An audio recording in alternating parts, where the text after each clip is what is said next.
استغفر الله العظيم استغفر الله العظيم. السلام عليكم ورحمة الله وبركاته. Waalaikumsalam warahmatullahi wabarakatuh. بسم الله والحمد لله ولا حول ولا قوة إلا بالله. أشهد أن لا إله إلا الله وحده لا شريك له، وأشهد أن محمدا عبده ورسوله صلى الله عليه وسلم، لا نبي ولا رسول بعده. اللهم صل وسلم وبارك على سيدنا ومولانا محمد بن عبد الله وعلى آله وأصحابه ومن والاه وعلى من تبعهم بإحسان إلى يوم القيامة. قال رب اشرح لي صدري ويسر لي أمري واحلل عقدة من لساني يفقه قولي. إنا نحن نزلنا الذكر وإنا له لحافظون. صدق الله العظيم وصدق رسوله النبي الكريم، ونحن على ذلك من الشاهدين والشاكرين. الحمد لله رب العالمين. أما بعد. Salam penghormatan kepada pengurus beserta jajaran kepengurusan, tokoh masyarakat yang hadir pada subuh hari ini, bapak-bapak, ibu-ibu, kaum muslimin dan kaum muslimat, hadirin wal hadirat, teman saudara yang kecil tak disebutkan nama, yang besar tak dihimbaukan gelar. InsyaAllah semua kita yang berhadir dimuliakan oleh Allah Subhanahu wa ta'ala. Alhamdulillah, syukur selalu kehadiran Allah. Berkat limpahan rahmat dan karunia Allah, kita bisa hadir melangkahkan kaki dan mengayunkan tangan dalam rangka berubudiyah kepada Allah Subhanahu wa ta'ala, sekaligus mengulang-ulang kajian yang rutin kita adakan di masjid ini. Salawat dan salam Allahumma salli ala Sayyidina Muhammad wa ala alihi wa ashabihi ajma'in. Assalamu alayka ya Rasulullah, assalamu alayka ya Habiballah. Sama-sama kita bermohon kepada Allah agar salawat dan salam kita diterima oleh Allah dan disampaikan kepada Sayyidil Mursalin wa Khataman Nabiyyin, imam para nabi, ikutan para rasul, yakni Nabi besar Mustafa Muhammad sallallahu alaihi wasallam. Dengan harapan terbesar kita bahwa nanti di hari kiamat di padang mahsyar kita mendapatkan syafaatnya Rasulullah sallallahu alaihi wasallam. Bapak dan Ibu hadirin wal hadirat, jamaah salat subuh yang berhadir, yang dimuliakan Allah Subhanahu wa ta'ala. Pada kesempatan subuh ini kita awali kajian kita, atau kita dasari kajian kita pada subuh ini dengan mengutip salah satu pesan Allah di dalam Al-Quran surah Ibrahim ayat kelima,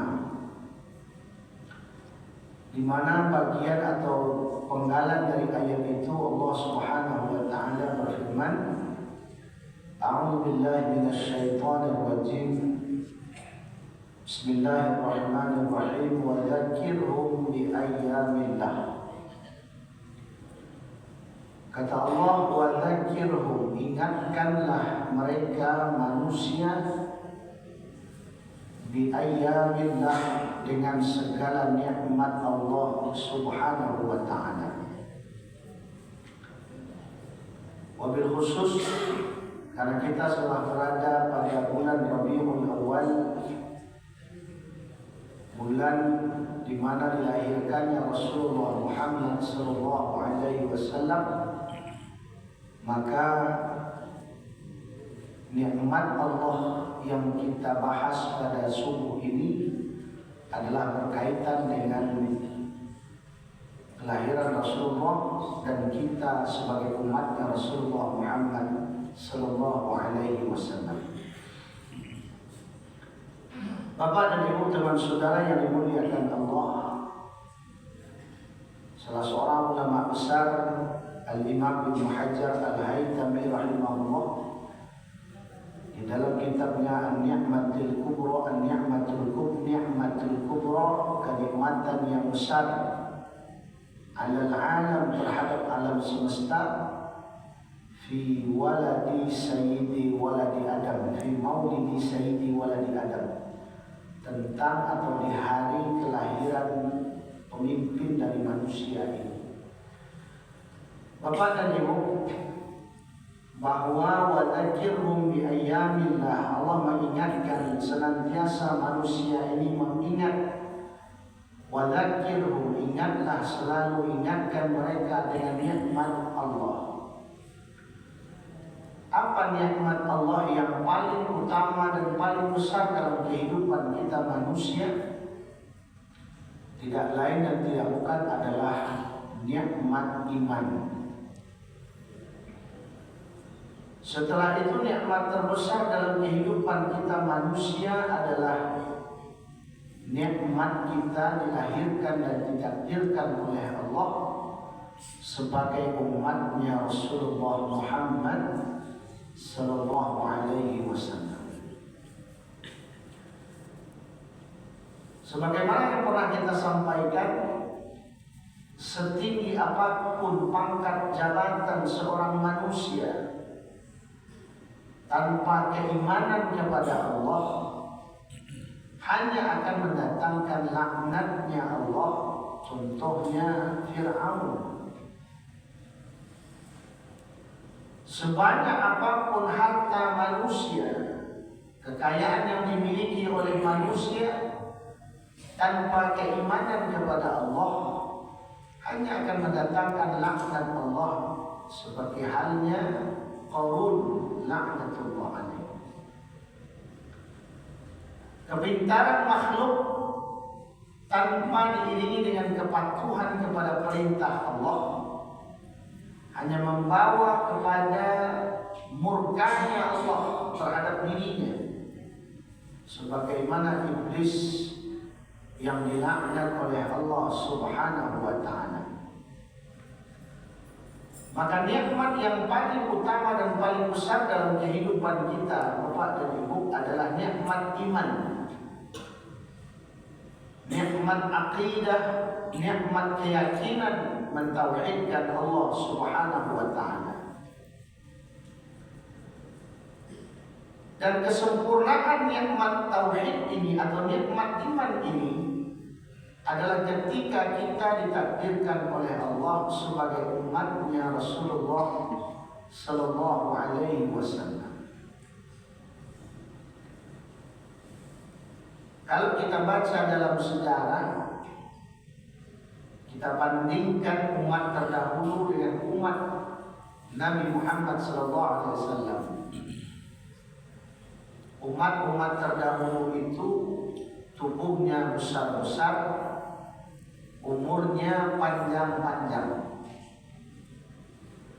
Sementara kita umat Nabi Muhammad, tubuh kita kecil, kemudian umur kita pun pendek-pendek dibandingkan umat dulu. Kalau di dalam riwayat beberapa tafsir dijelaskan seperti Nabi Adam alaihissalam itu tingginya sekitar 15 atau 20 meter. Beliau hidup sekitar di bumi ini sekitar 2000 tahun. 2000 tahun Nabi Adam hidup bersama Siti Hawa di bumi ini, memiliki anak. Dalam riwayat itu Siti Hawa 11 kali melahirkan. Jadi kalau umur 2000 melahirkan anak 11 kali, itu menurut saya sedikit. Nenek saya umurnya nggak sampai 90, 3 kali anak. Jadi kalau 2000 cuma 11 kali melahirkan, itu sedikit. Nah, setiap kelahiran Siti Hawa itu selalu ganda campuran. Maksud ganda campuran itu laki-laki perempuan. Kelahiran kedua laki-laki perempuan. Kelahiran berikutnya laki-laki perempuan. Nah, maka ketika mereka sudah besar, manusia yang lain belum ada selain mereka, maka disitulah syariatnya waktu itu kawin silang. Kakak dengan adik, abang dengan adiknya. Nah, kalau kita lihat juga dalam Al-Quran, Nabi setelah itu ada Nabi Nuh. Nabi Nuh itu berapa usianya, berapa lama dia mengajak umat manusia, umatnya untuk bertauhid dan menyembah Allah. Dalam Al-Quran disebutkan al-fasanah illa khamsin. Usianya atau lamanya Nabi Nuh itu mengajak manusia untuk menyembah Allah, berdakwah kepada manusia, al-fasanah illa khamsin, 1000 tahun kurang 50, berarti sekitar 950 tahun. Jadi Nabi Nuh itu hidup atau mengajak manusia untuk beribadah menyembah Allah 950 tahun. Nah, itu yang menyebabkan salah satu wajah tasmiyah atau sebab kenapa Nabi Nuh itu namanya Nuh. Nuh itu artinya penangis. Kenapa beliau itu disebut penangis? Karena 950 tahun lamanya mengajak umat untuk menyembah Allah, yang beriman tidak lebih sekitar 80 orang. Jangankan istri orang, istri dia sendiri kafir, tidak mau beriman kepada Nuh. Jadi ketika Nabi Nuh ngomong, ya qaumi i'budullaha ma lakum min ilahin ghairu, hai kaumku, mari menyembah Allah. Tidak ada Tuhan selain Allah. Bukan berhala ini Tuhan kita. Selesai Nabi Nuh ngomong, Pak, berdiri bidinya. Jangan percaya dengan orang gila barusan ini. Sebab beratnya jadi Nabi Nuh. Jangan dengarkan omongan suami saya, dia itu udah gila. Saya saja istrinya tak percaya, apalagi kalian. Bodoh kalian kalau percaya dengan suami saya. Datang pula anaknya, Kan'an namanya. Betul kata mak saya, ayah saya itu udah gila itu. Akhirnya, jangankan istri orang, istrinya sendiri kafir. Jangankan bini orang, anak orang, anaknya sendiri kafir. Kan'an, dari 4 anaknya ada Kan'an namanya yang kafir. 950 tahun. Kalau kita baca dalam kitab Qasasul Anbiya, sejarahnya para nabi, itu nabi dan rasul itu umurnya di atas 100 tahun, kecuali sebagian kecil saja dari nabi itu yang usianya kurang dari 100 tahun. Pertama, nabi yang usianya nggak sampai 100 tahun, Nabi Yahya. Nabi Yahya itu putra dari Nabi Zakaria. Nabi Zakaria itu adalah yang merawat dan yang membesarkan Siti Maryam di mihrabnya atau tempat ibadahnya. Jadi istrinya Nabi Zakaria dengan emaknya Siti Maryam kakak beradik. Jadi istri Nabi Zakaria dengan emaknya Siti Maryam kakak beradik. Ayah dari Siti Maryam ini namanya Imran. Makanya keluarga Imran disebut Ali Imran. Jadi dalam Quran ada namanya surah Ali Imran. Jadi surah Ali Imran itu adalah surah yang menceritakan tentang keluarga Imran. Siapa Imran? Ayahnya Siti Maryam. Jadi Imran orang saleh, punya istri apa namanya, kalau kami pembayan namanya, kalau di kita apa namanya Pak? Iparan. Istri kakak beradik. Jadi kita apa namanya Pak? Bayan ya. Ya. Jadi Imran ini dengan Nabi Zakaria pembayan. Istri dan istrinya kakak beradik. Meninggallah Imran. Ya, meninggal Imran. Kebetulan istrinya Imran sedang hamil. Maka singkat cerita, ketika lahirlah anak perempuan yang dinazarkan oleh ibunya Maryam, nah maka diserahkan kepada Nabi Zakaria. Yang Nabi Zakaria waktu itu sudah lebih 90 tahun usianya, belum punya anak. Maka dibesarkanlah Maryam, dididiklah Maryam oleh Zakaria.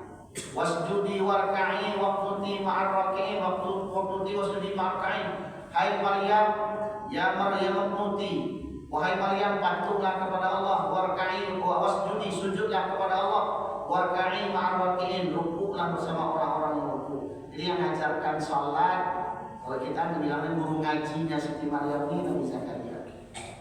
Nah, setelah hampir dia berumur 100 tahun, Nabi Zakaria baru dapat anak bernama Yahya. Yahya usia 6 tahun diangkat jadi Rasul. Jadi kecil dari Nabi dia. Usia 6 tahun Yahya diangkat jadi Rasul, namun umur 9 tahun Yahya dibunuh. Tidak beberapa lama setelah Nabi Yahya dibunuh, Zakaria pun dibunuh.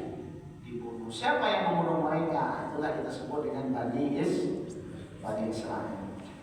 Jadi Bani Israel ini kelompok atau kaum yang jangankan membunuh warga sipil, Rasul dan Nabi saja banyak yang mereka bantai. Nah, satu Nabi yang tidak sampai 100 tahun, Nabi Yahya. Kemudian Nabi yang tak sampai usianya 100 tahun, Nabi Isa. Jadi walaupun secara kehidupan Nabi Isa itu hidup sampai hari kiamat, namun secara umur dunia, kalau umur dunia, beliau itu diangkat ke langit umur 33 tahun. Umur 33. Nanti beliau turun kembali ke dunia ini sebagai tanda hari kiamat, masih di usia yang sama. Jadi jangan kira turun Nabi Isa sudah kakek-kakek, enggak. Dia masih di usia yang sama, 33 tahun. Nah, dalam riwayat, dalam hadis dan beberapa literatur, beliau wafat di usia 40 tahun. Nah, jadi sekitar 7 tahun lah Nabi Isa hidup di dunia ini. Kemudian beliau wafat, dan setelah itu baru seterusnya proses kiamat itu berlanjut. Dan yang ketiga, Nabi yang sampai usianya 100 tahun adalah Nabi kita Rasulullah Muhammad Sallallahu Alaihi Wasallam. Nah, jadi kalau kita bandingkan tubuh umat terdahulu besar-besar, kemudian umurnya panjang-panjang, sementara kita umat Nabi Muhammad tubuh kecil. Rata-rata nggak sampai 2 meter lah, rata-rata kita 2 meter kurang. Kalau umat dulu 2 meter lebih. Bahkan ada di antara kita yang semampai, semeter tak sampai.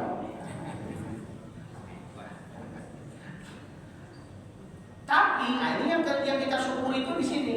Apa yang kita syukuri nikmat Allah terhadap kita ditakdirkan sebagai umat Nabi Muhammad. Umur memang kita pendek-pendek, tubuh kita memang kecil-kecil Bapak dan Ibu. Tapi kita diberikan nikmat oleh Allah sebagai umat Nabi Muhammad, diistimewakan. Ada namanya ad'afan mudha'afah, lipat ganda pahala. Ini yang tidak ada pada umat dulu. Yang tidak Allah berikan kepada umat terdahulu adalah lipat ganda pahala. Kita umat Nabi Muhammad, kalau umat dulu, satu perbuatan baik, satu amal saleh, satu kebaikan, satu pahala. Sementara kita umat Nabi Muhammad, minimal satu kebaikan, satu amal saleh, minimal 10 pahala. 10 nilainya. Man jaa bil hasanah falahu asyru amsalihah. Siapa yang melakukan suatu kebaikan, maka dia akan mendapatkan 10 pahala kebaikan dari kebaikan itu. Apalagi kalau nilainya, apalagi kalau amal sedekah. Dalam Al-Quran, mathalul ladzina yunfiquna amwalahum fi sabilillah kamathali habbatin ammatat sab'a sanabil fi kulli sumbulatin mi'atu habbah wallahu yudha'ifu liman yasha. Kata Allah, perumpamaan orang-orang yang menginfakkan hartanya di jalan Allah, orang-orang yang menyumbangkan hartanya untuk kemaslahatan umat dan agama ini, seperti orang yang punya 1 biji, kemudian dia tanam biji yang 1 itu tumbuh, punya 7 tangkai. Masing-masing tangkai berbuah 100. Berarti 7 kali 100. Jadi minimal pahala sedekah itu 700 pahalanya di sisi Allah. Wallahu yudha'ifu liman yasha. Dan Allah akan lipat gandakan kepada siapapun yang Allah inginkan. Nah, ad'afan mudha'afah, lipat ganda pahala itu tidak Allah berikan kepada umat terdahulu, hanya umat Nabi Muhammad. Ini kesyukuran kita. Kemudian di antara kesyukuran kita yang lain sebagai umatnya Rasulullah, itu digambarkan dalam akhir surah Al-Baqarah. Yang mungkin kita sudah sebagian sudah ada yang hafal dan sering kita ulang-ulang. Rabbana la tu'akhidna in nasina aw akhtana. Ya Allah, ya Tuhan kami, jangan Engkau beri kami dosa karena lupa atau kami belum tahu ilmunya. Jadi kalau kita umat dulu, setiap melakukan kesalahan, baik sengaja atau tidak sengaja, baik sadar atau lupa, dianggap dosa. Tapi kalau umat Nabi Muhammad tidak. Ketika kita melakukan kesalahan, yang mana kita lupa kalau itu salah, atau kita tidak sadar, atau tidak tahu, belum tahu ilmunya kalau itu sebuah kesalahan, maka kita belum dianggap dosa. Ini contoh saja.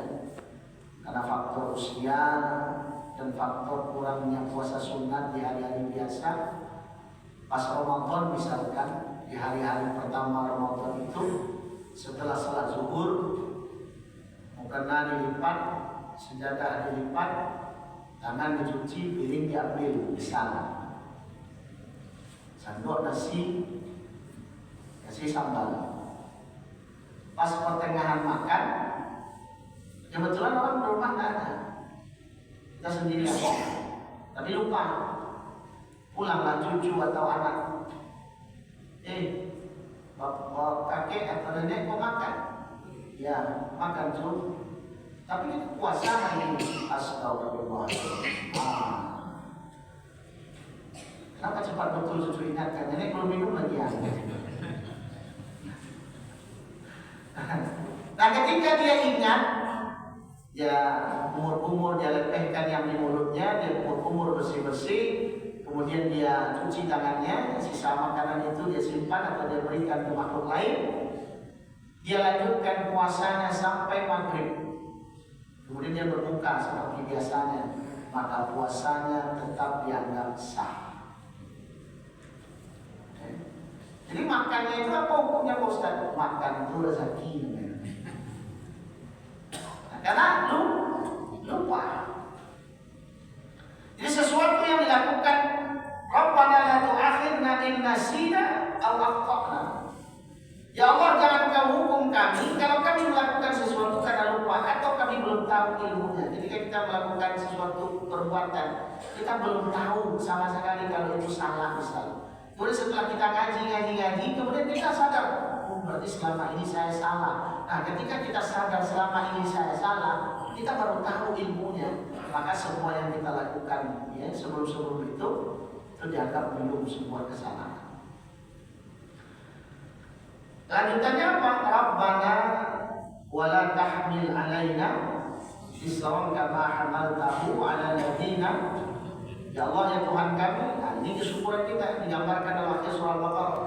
Jangan engkau bebankan kami syariat yang tidak sanggup kami memikulnya, seperti umat-umat terdahulu. Jadi kalau perbandingan syariat umat terdahulu itu berat. Kalau kita syariat kita banyak yang ringan, mayoritas ringan semua. Dari segi ibadah misalkan, kita memang sholat 5 waktu, tapi rata-rata sholat 5 waktu itu paling lama 10 menit. Sholat Jumat kita sekali sepekan, tapi paling lama di masjid kita 1 jam. Kemudian di luar itu kita bebas, artinya silakan beraktivitas kegiatan yang lain. Tapi kalau umat yang terdahulu, misalkan Nabi Musa, syariat Nabi Musa bagaimana? Memang dari mereka sholatnya atau ibadahnya cuma sekali sepekan. Hari Sabtu namanya, hari Sabat. Tapi hari Ahad, Senin, Selasa, Rabu, Kamis, Jumat, mereka tidak ada ibadah harian yang sifatnya sholat seperti kita. Tapi walaupun mereka sholatnya, ibadahnya hanya sekali sepekan di hari Sabtu saja, dari mulai matahari terbit sampai matahari terbenam, dari matahari terbit sampai matahari terbenam, mereka sholat seharian full. Resikonya berat. Apa resikonya?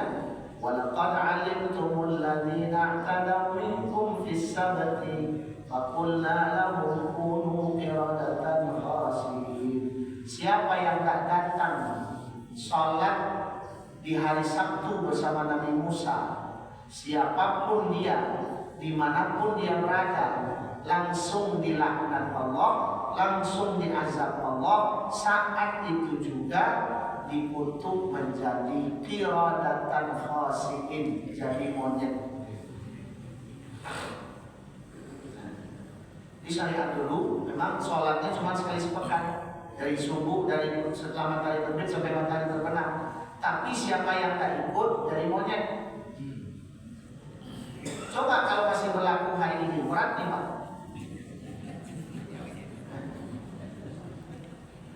Coba kalau syariat ini masih berlaku, siapa yang tak datang, jangankan sholat 5 waktu, Jumatan lah. Siapa yang tak datang Jumatan di hari Jumat, laki-laki, dewasa, sehat, waras, tak datang dia ke masjid sholat Jumat, langsung berubah jadi monyet. Wah, kacau kita Pak. Siapapun dia, dimanapun dia, langsung dirubah bentuknya menjadi monyet. Berarti setiap selesai sholat Jumat, kita harus punya petugas khusus, petugas bersih-bersih monyet setelah sholat Jumat. Karena setiap Jumat ada saja yang jadi monyet, kenapa tak ikut sholat? Nah ini syariat berat. Apalagi kalau umat Nabi Muhammad ini, kalau pakaian kita misalkan kena najis, dicuci, bersih, selesai. Tapi kalau umat Nabi Musa, syariatnya Nabi Musa, kena najis dipotong. Kena najis itu digunting, bukan dibasuh. Umat Nabi Muhammad kalau melakukan kesalahan, taubat, syaratnya cuma menyesal, berjanji tidak akan mengulang, perbanyak istighfar, mohon ampun kepada Allah. Jadi sesali perbuatan yang salah, jadi akan mengulangi, kemudian perbanyak minta ampun kepada Allah. Saat itu kita minta ampun, saat itu Allah terima taubat kita. Tapi kalau umat Nabi Musa, tubu ila barikum faqtulu anfusakum, taubatlah kalian kepada Tuhan kalian dengan cara apa? Dengan cara dibunuh. Jadi kalau melakukan kesalahan di zaman Nabi Musa, kemudian datang kepada Nabi Musa minta taubat, minta ampun kepada Allah, maka caranya adalah dibunuh. Kalau umat sekarang ini kalau dibilang taubat itu dengan cara dibunuh, langsung dijawabnya, tak taubat pun tak apa-apa Ustaz. Daripada mati ya. Nah, Bapak dan Ibu teman saudara dimuliakan Allah Subhanahu wa taala. Rabbana wa la tuhammilna wa la tahmil alaina isran kama tuhammilna ma la taqata lana bihi. Hampir sama dengan makna tadi, Allah jangan membebani kami apa yang tidak sanggup kami memikulnya. Nah, maka kesyukuran kita terhadap nikmat Allah pertama adalah nikmat iman. Kedatangan Rasulullah SAW menjelaskan kepada kita bagaimana mentauhidkan Allah, keimanan kepada Allah. Kemudian kita diberikan kemuliaan dan keistimewaan oleh Allah sebagai umat Rasulullah SAW dari dunia ini sampai nanti di akhirat. Di kemuliaan kita sebagai umat Nabi Muhammad tidak hanya di dunia Bapak dan Ibu, tapi sampai nanti di akhirat. Kata Rasulullah dalam riwayat, yang pertama dibangkit dari kubur ketika nanti hari kiamat terjadi adalah umatku, baru umat yang lain. Yang pertama digiring kepada mahsyar untuk proses hari kiamat, umatku, baru mengiringi umat yang lain. Yang paling dibanggakan oleh Allah dan Rasul nanti di hari kiamat adalah umatku. Kenapa?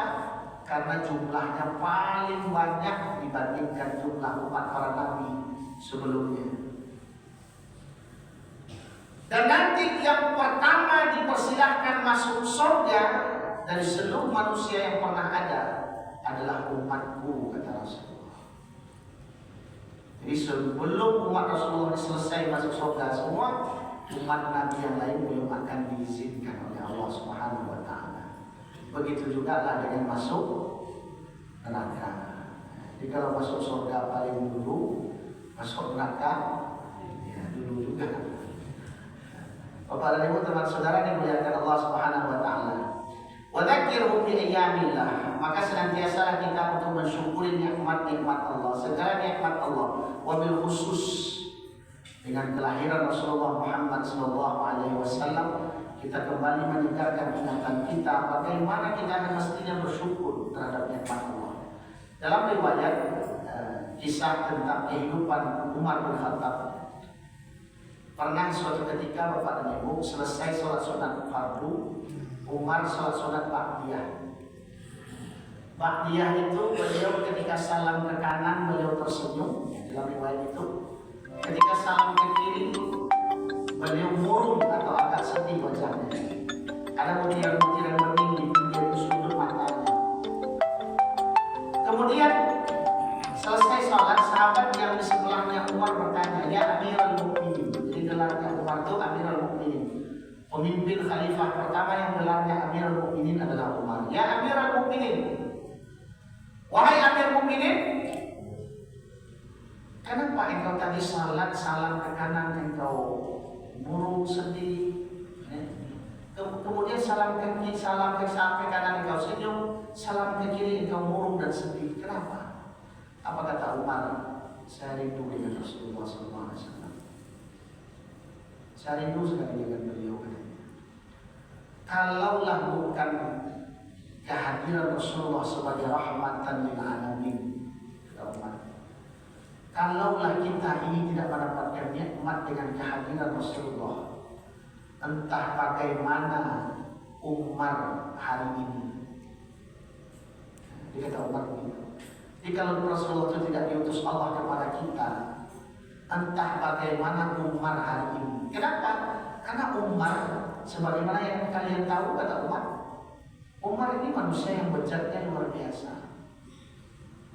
Yang bejat dalam artian, pertama dari segi akidah, kita dulu jahiliyah. Jahiliyah itu bukan tak pandai bisnis, Pak. Jadi jangan maknai jahiliyah itu tak pandai dagang. Karena orang Quraisy waktu itu mayoritas itu para pedagang gunung semua. Mereka berdagangnya tidak di pasar-pasar dalam kota, tapi mereka berdagangnya antar negara. Jadi mereka bisnisnya dulu bukan bisnis lokal, Pak. Mayoritas orang kafir Quraisy itu ekspor impor. Nggak ada orang-orang Quraisy waktu itu jualan di pasar-pasar kaget, nggak ada ya. Orang-orang Quraisy nggak ada jualan, mereka tinggal di pasar itu, jualan di pasar itu, punya toko di pasar itu. Nggak ada orang kafir Quraisy begitu dulu. Orang kafir Quraisy itu jualannya ekspor impor. Dia bawa barang yang ada dari Mekah ke daerah lain, kemudian barang yang di daerah lain dia bawa ke Mekah. Dan itu butuh waktu yang lama.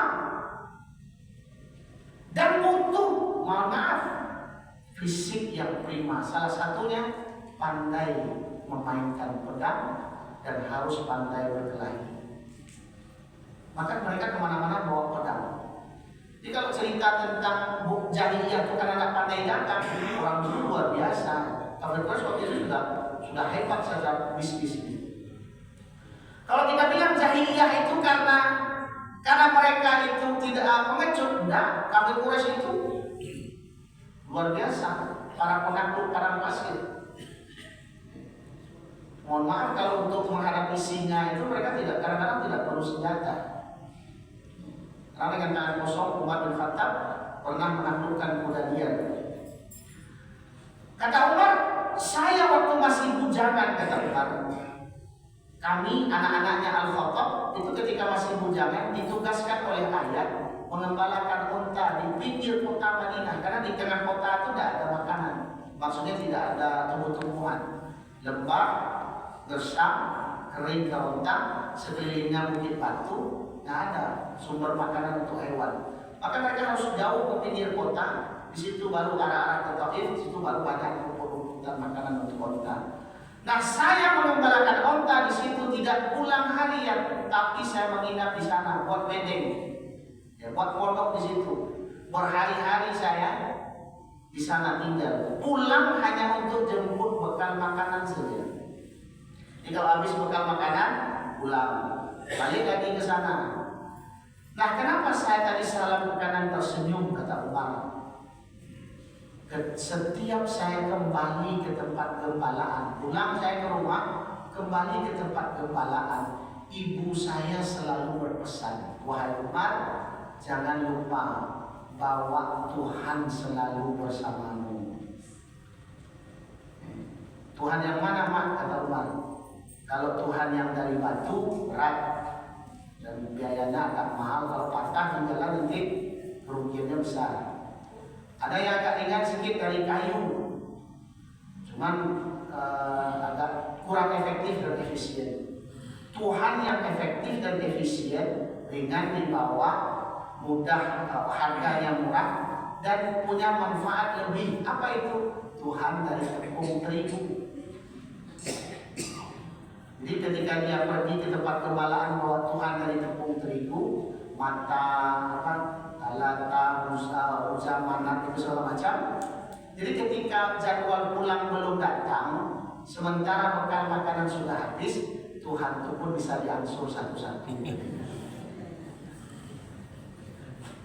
Jadi itu yang disenyumkan oleh Umar ketika dia salam ke kanan. Kata Umar, entah sudah berapa Tuhan yang sudah Umar punya.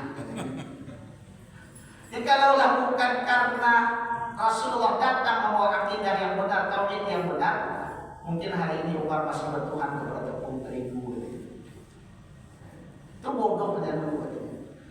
Dan kenapa saya salam ke kiri tadi saya bersedih kata Umar. Setelah saya nikah, saya sampaikan ke ayah saya mau berdagang, saya mau bisnis. Maka karena selama bujangan saya tidak diberikan upah menggembalakan unta, maka ketika saya sudah punya istri, dijuallah unta itu beberapa ekor sebagai modal saya berbisnis.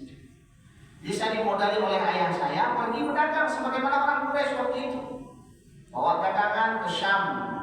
Dari Mekah itu ke Syam perjalanan pakai unta, ya, rombongan dagang itu sekitar 1 bulan. Masirata syahrin, sebulan. Jadi dari Mekah itu ke Syam itu waktu zaman itu sebulan baru sampai. Itu belum jualannya, masih di jalan saja baru. Nah baru jualan di sana berbulan-bulan. Selesai berbulan-bulan di sana, ambil barang di situ, bawa ke Mekah, tambah lagi waktu sebulan. Jadi butuh waktu yang sangat lama. Nah ketika saya akan berangkat berdagang, kata Umar, istri saya tinggalkan dalam keadaan hamil. Dan apa pesan saya kepada istri saya, kata Umar, kalau anak yang lahir, karena zaman itu belum ada USG, kalau anak yang lahir perempuan, kalau laki-laki, rawat, besarkan baik-baik, itu akan menjadi penerus saya. Tapi kalau anak perempuan, saat dia lahir, langsung dikuburkan hidup-hidup. Itu pesan Umar. Kenapa? Karena saudagar Quraisy waktu itu, orang-orang hebat di zaman itu, apalagi seperti pendekarnya, seperti Umar bin Khattab, aib bagi mereka kalau punya anak perempuan. Mereka merasa aib punya anak perempuan. Makanya dalam Al-Quran Allah ceritakan, wa idzal mawudatu su'ilat bi ayyi dzambin qutilat. Ketika anak-anak perempuan yang dikubur hidup-hidup nanti dihadapkan di sidang di hadapan Allah, apa dosa dan salah kalian? Kenapa kalian dibunuh oleh ayah-ayah kalian? Nah kata Umar, saya mau berangkat. Pesan saya cuma itu. Kalau perempuan keluar anak tuh, keluar kakaknya atau plasentanya, kubur sekalian sama-sama. Jadi kalau laki-laki besarkan. Singkat cerita, ketika istri Umar melahirkan dibantu oleh dukun beranak waktu itu, ketika anak itu keluar, dukun beranak itu langsung bertanya, bagaimana Bu? Ya kalau bahasa kitanya, bagaimana Bu? Langsung kita kubur di Bu, perempuan lah Ibu. Apa kata istri Umar? Kalaupun anak itu akan mati, yang penting bukan kita yang membunuhnya. Saya tidak sanggup membunuh anak. Umar nyuruh-nyuruh bunuh karena dia tidak tahu dan dia tidak merasa bagaimana susahnya saya selama anak ini ada dengan saya. Ya Umar nyuruh-nyuruh bunuh, saya tidak tahu itu sakit beranak. Yang merasakan istri Umar, yang merasakan susahnya hamil istri Umar. Wahnan ala wahnin, payah di atas payah. Semakin hari semakin payah, semakin bertambah hari semakin payah, perut semakin besar. Umar tidak pernah merasakan itu. 9 bulan lebih saya membawa anak ini kemana-mana. Bahkan cara berjalan saya pun berubah karena anak ini ada dengan saya. 3 bulan pertama saya jalan masih melenggang. 3 bulan kedua tangan sudah sering dipinjam. Masuk 3 bulan ketiga, kemana-mana perut dipegang. Umar tidak pernah merasakan itu. Masuk 3 bulan terakhir, trimester ketiga itu masuk usia 3 bulan terakhir, tidur susah, terlentang, sesak nafas, miring, sakit rusuk, terungkup, dan mungkin gitu. Nah Umar apa dia? Dia cuma nyuruh saya membunuh saya. Dan saya tidak mau. Biarkanlah anak Singkat cerita, Umar pulang dari datang. Berbulan-bulan dia ditemui orang, pulang dia. Disambut oleh istrinya sambil menggendong anak. Sambil anak itu digendong, maka bahagia hati Umar karena dia merasa bahwa anaknya lagi. Nah, disuruhlah budaknya menyusun barang ke gudang. Umar disambut oleh anak, dia gendong anak tadi. Istrinya langsung ke dapur. Ngapain? Karena dia ada feeling hari itu anaknya akan mati. Dia tidak tega melihat anaknya mati di depan matanya, dan sekaligus dia beralasan menyambut suaminya, misalkan kalau butuh air hangat untuk mandi dia siapkan, ganti baju dia siapkan. Ternyata betul. Ketika anak itu digendong oleh Umar, zaman itu belum ada pemkas, anak itu pipis di pangkuan Umar. Refleks Umar sebagai ayah yang baru pertama ketemu anak dengan rasa sayang luar biasa, dibukalah popoknya, diganti rencana dengan yang kering. Ternyata nampak oleh Umar anak itu perempuan. Maka langsung anak yang sedang terbaring di bawah itu diangkat oleh Umar, ditenteng kakinya di atas kepalanya ke bawah. Itu kata Umar, ditentengnya.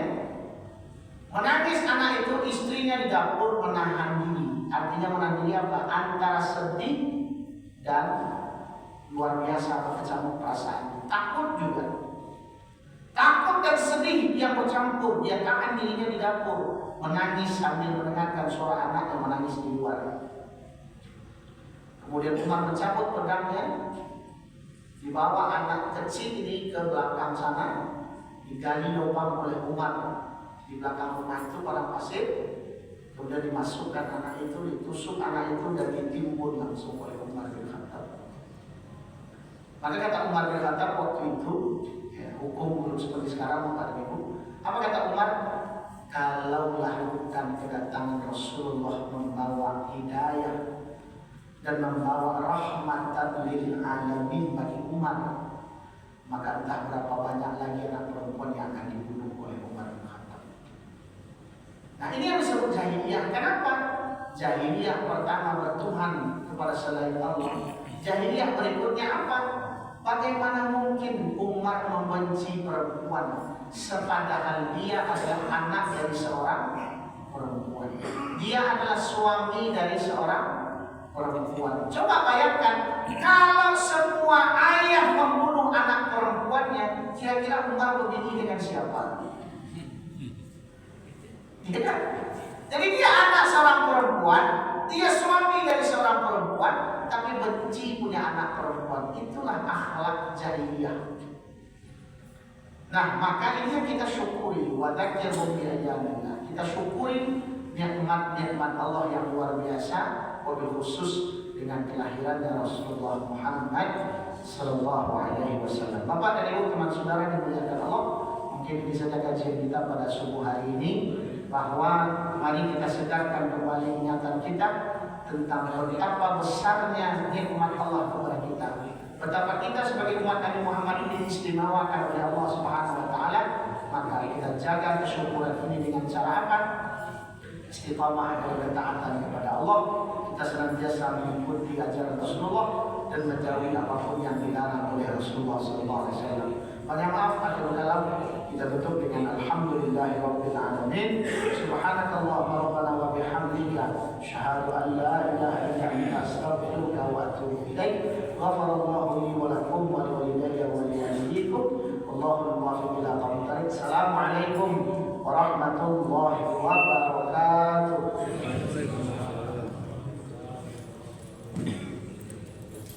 Terima kasih kepada Ustaz telah menyampaikan kajian kepada kita semua. Mudah-mudahan dalam apa yang saya sampaikan dapat ditambah pelajaran teruntuk kehidupan kita sehari-hari.